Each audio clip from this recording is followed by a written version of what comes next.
Hey guys.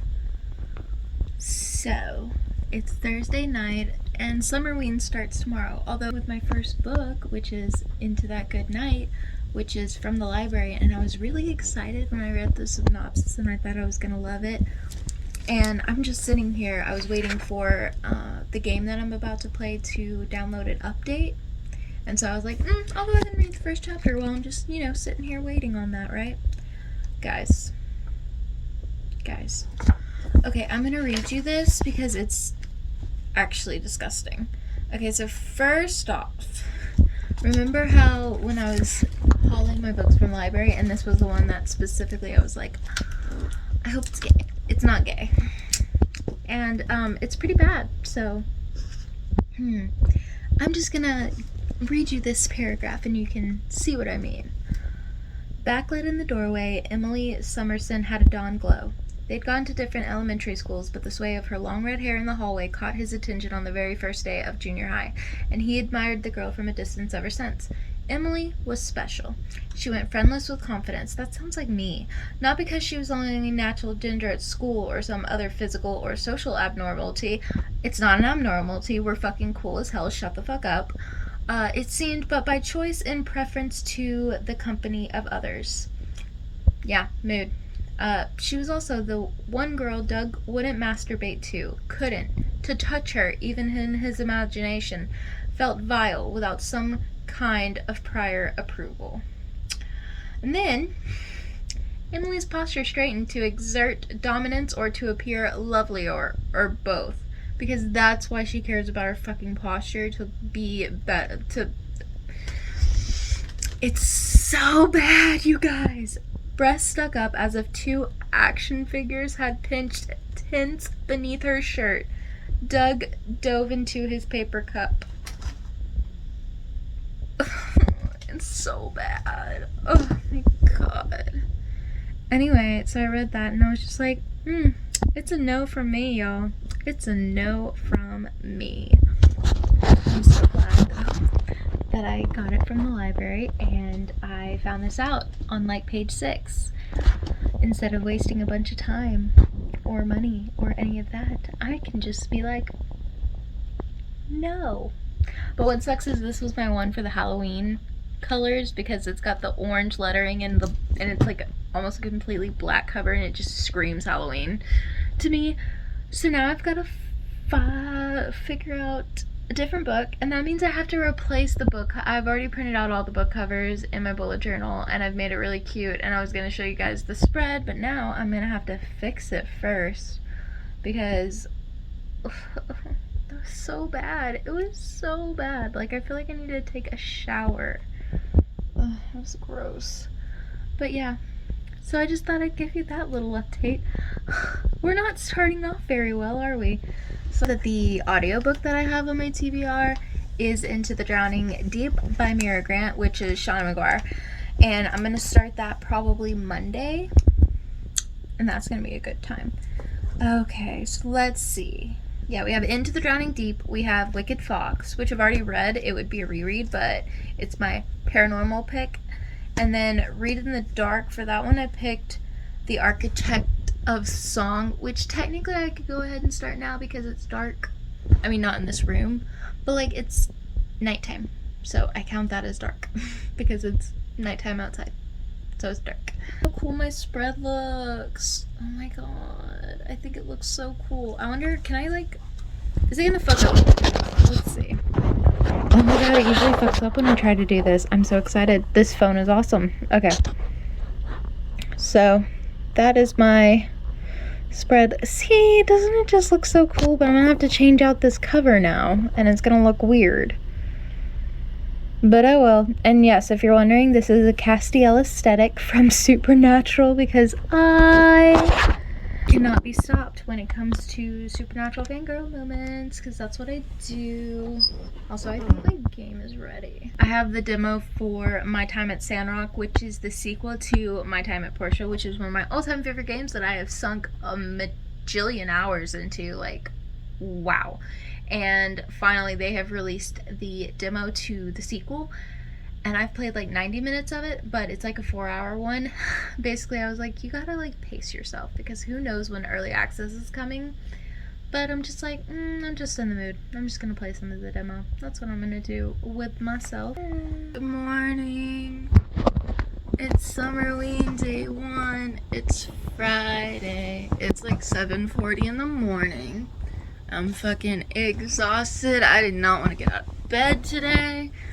I was so tired. I'm still tired. I'm drinking coffee. I'm trying.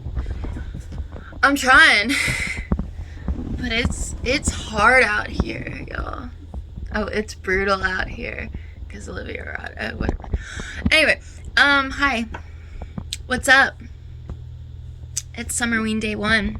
And as you have seen from the previous clip, the first book I was gonna start turned out to be super fucking misogynistic. So, we're not doing that one.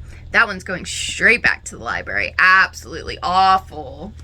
So, that sucked. I'm so annoyed about it, because it could have been so good, because it had like cult shit going on, and like, damn.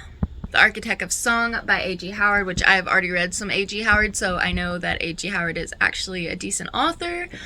So, from what I know, God, I hope there hasn't been like some kind of scandal. Ugh, I hate those. Anyway, not the point. This is like a new adult book, and it's all about this girl who, her mother just died, and it's like historical fiction. It's like back in that time when like, you know, women couldn't own property and stuff unless like their husband owned it, and then I think her dad died or whatever, and so it went to her mom just because they were married. But now that her mom has died, it's actually technically in the name of her uncle. But her uncle's cool. Like, her uncle's a nice guy, at least so far. He might turn out to be not nice, but basically it's in his name, but he's like honoring her wishes of what she wants, because it was just a way of, because she's not married, the girl, she's not married either, so it's just a way of making sure that she can do what she wants with the property, since she's a woman and it's that time, and blah blah blah blah. Anyway, so yeah, so we just met her uncle. They just had like the funeral thing for her mom. Oh, okay. He found a way, guys. He found a way. He must be really needy today. Hi. Hi. Cat mom life. Anyway, but yeah, so that's where we're at. And then like this dude, he's trying to buy the property. Like, he was trying to buy it before her mom passed, and basically her uncle offered for him to come over in a few days or something, and she said, why is he coming over? He's like, to offer his condolences. And she's like, no, he wants to keep pushing to buy this. And her uncle wants her to sell, because he doesn't understand, because apparently the property is massive, and he's like, you're just one person. And, you know, and I think he thinks, like, if they sell it, like, she'll have plenty of money to, like, start fresh and, like, set herself up well without having to marry. I think is, like, his, like, I think that's what's going through his head. And also, she's deaf, so that's interesting. I didn't know that. And basically, she's gonna meet this, and she, like, I think she might have saw a ghost while they were there at the funeral. It wasn't very clear, but I think there might have been a ghost. I mean, there's a ghost in the synopsis, so, like, there's gonna be a ghost at some point. But anyway, so that's what's going on. I'm hoping that I won't have to DNF this one, and I'll actually be able to read this one, which will be good. Yeah. And then I'm gonna read, so I switched out I switched out that book that I was gonna read, that I was like, actually, you're kind of problematic, I'm not gonna read you. So instead of reading that book, for the Halloween colors on the cover, I'm actually gonna read The Sundown Motel by Simone, whatever the fuck her last name is. She's the one that wrote The Broken Girls, which I read a couple weeks ago, and I really, really enjoyed it. I thought it was really good. And I've been on the hold for the audiobook for The Sundown Motel for, like, ever since I finished The Broken Girls. Simone St. James. I thought it was James. Yeah, Simone St. James. So I'm gonna listen to that audiobook while I'm at work today, so I'll be able to finish that today, so that'll be that challenge knocked off. And then for the horror book challenge, I was just gonna read a thriller, because, like, yo, your girl's not into horror. But I'm actually gonna read Into the Drowning Deep by Mira Grant, because I love Shauna Maguire, and it's Killer Mermaids, and it sounds like it's gonna be really fucking cool. And I love anything to do with the ocean, because I just really love the ocean, guys, and I love mermaids, and I love all that stuff, so it's gonna be fun. But that is like a really long audiobook, so that is gonna be my project for next week at work. While I'm there, I'm gonna listen to that one, because it's probably gonna take me a couple days to listen to. So yeah, that is my plans. Anyway, I'm gonna go so I can take care of this very apparently needy cat. And I'll talk to you guys later. Bye. Hi. It is like 5 p.m. on Friday, and I'm just chilling at home. I got off work early today, so that's fun. But I wanted to update you guys, because I did finish the audiobook of The Sundown Motel today by Simone St. James. And you guys, what the fuck? So this book, it started out and it seemed fine. It seemed like, you know, just more of like the good shit, because like I read The Broken Girls and I really liked that, but I was listening to it and there was this moment that came up, and it was in Viv's chapters, which is like back in 1982. So I was like, okay, maybe it's just like trying to like be like that time period, because basically Viv is like working at the Sundown Motel and she's talking to her roommate, and she's like asking her like about the weird shit that she sees on the night shift there and everything. And then she goes, do you see any homos there? And then she's like, no, wait, I guess you wouldn't. They seem to go to the park instead. Still, it seems like a rough place to work, or some shit like that. And I'm just like, are you fucking kidding me? Are you fucking kidding me? Like, the idea of two guys boning is more disturbing than like the drug deals and all the crazy ass shit that's going on there. And like, no.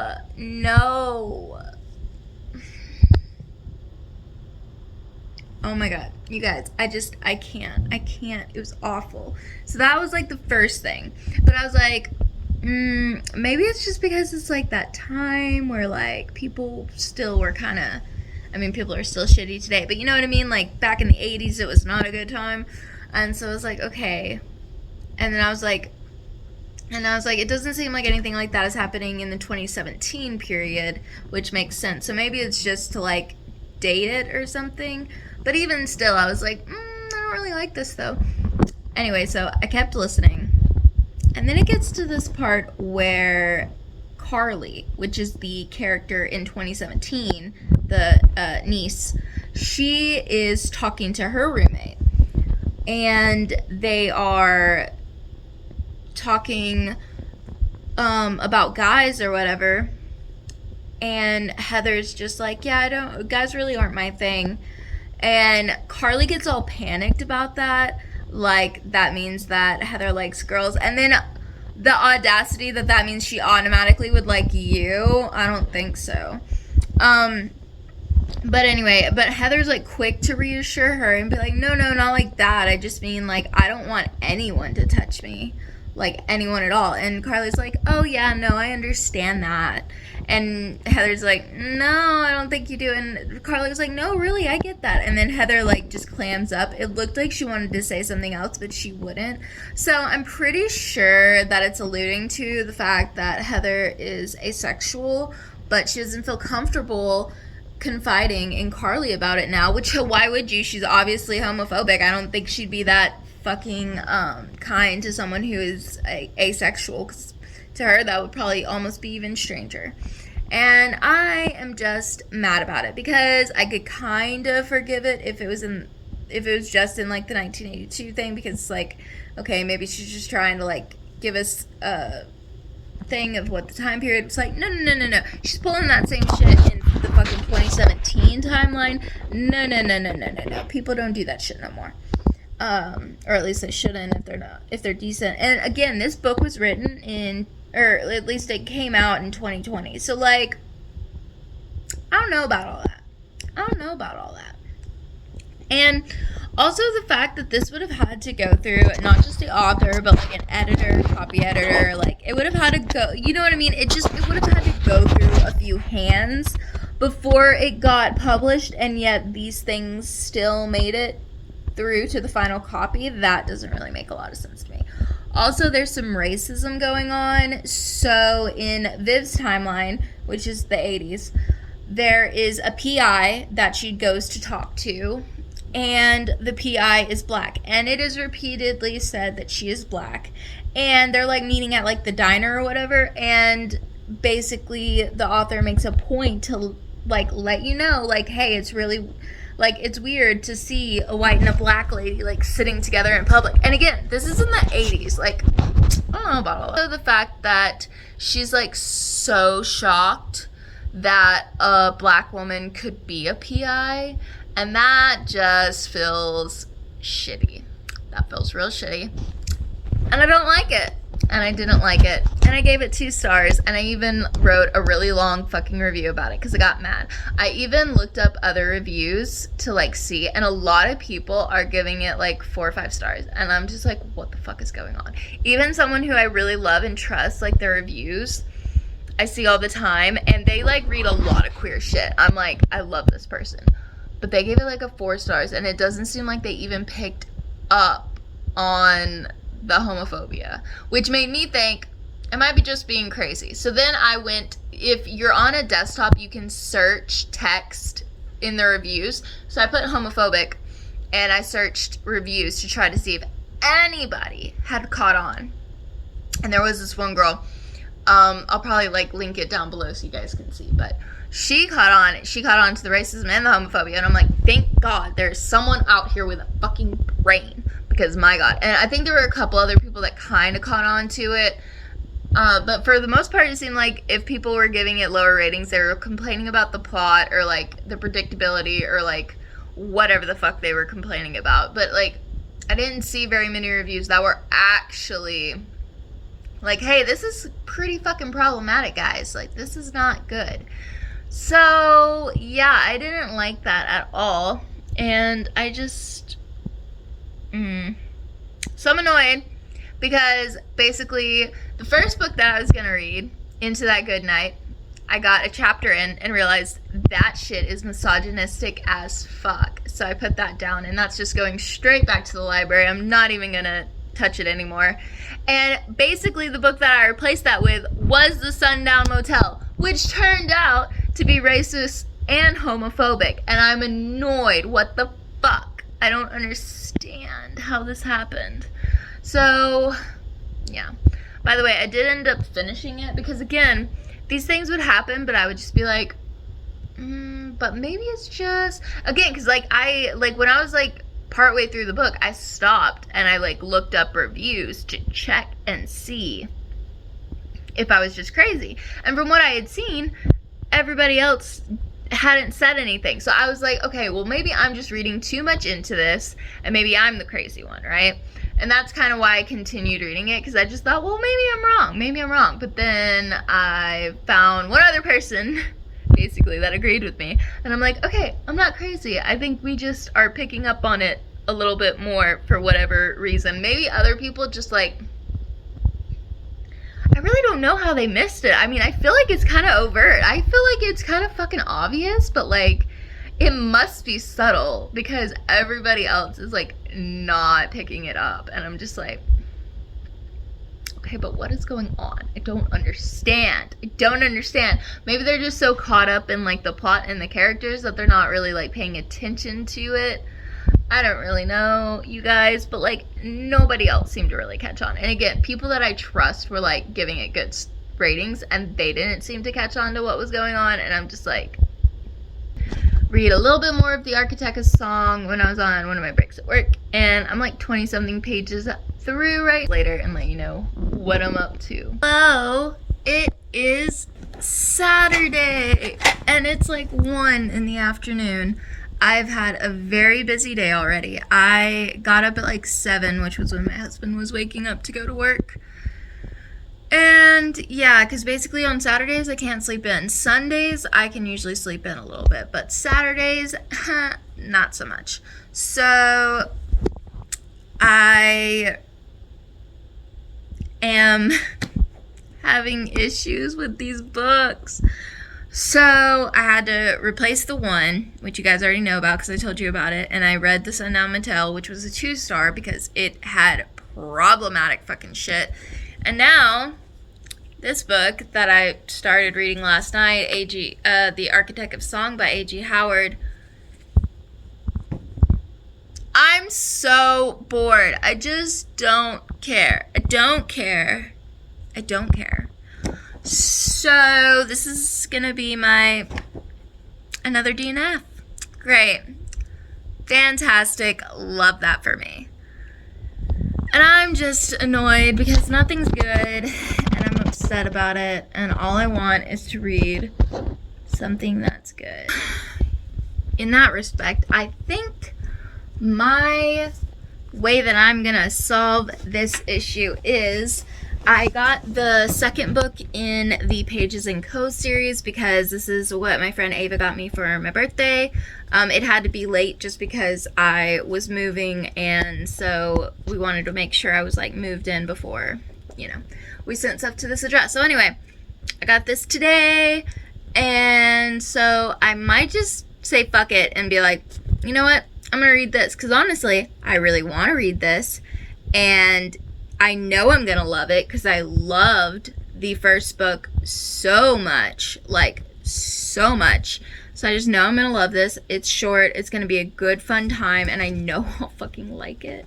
And it's like, it's not even 300 pages, it's like 270 pages. So this, I could literally probably finish this today, which is pretty fucking exciting. But I'm probably not gonna read for a while just because I'm about to eat lunch because I'm starving. And then I'm probably gonna play some video games before I get to this, but this is definitely something that I could read, you know, in a couple hours for sure. So maybe I'll read this tonight because technically it was like the Architect of Song was supposed to be read in the dark, which I was kind of like taking as like read it at nighttime. Or at least like later on in the day when it's not so bright. But honestly, this place, there are no overhead lights. It's all floor lamps. It's all lamps.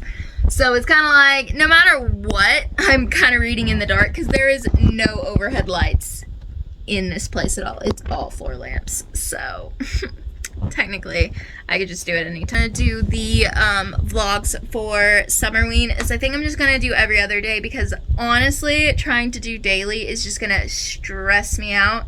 And I just can't be bothered. So, busy work is exhausting. I'm exhausted. My life is exhausting. And yeah, so those are the plans. That's what's going on. And yeah, I will check in with you guys later. Oh, hi, hello, it's me. It's still Saturday. It's like 3 p.m. And I'm playing Persona 5 for the very first time. I've never played a Persona game, so I don't know nothing. But let me show you what true happiness is, okay? Okay. Watch this.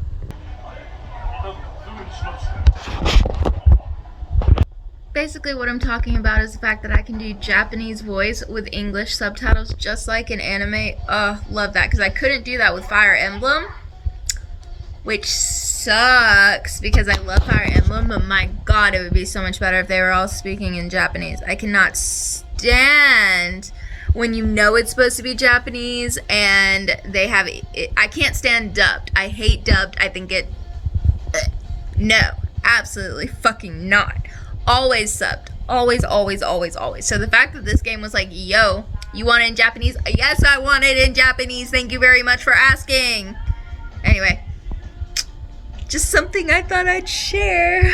Now I'm going to go and play this game for a bit before I move on to something else, because God knows I probably will. But I just wanted to check it out because it was on sale the other day, so I got it, and I was like, I want to see what it's like. But I'll probably go back to playing one of my other games I'm in the middle of, like Immortals Phoenix Rising, or I might restart Horizon Zero Dawn, since I have my PS4 plugged in, so.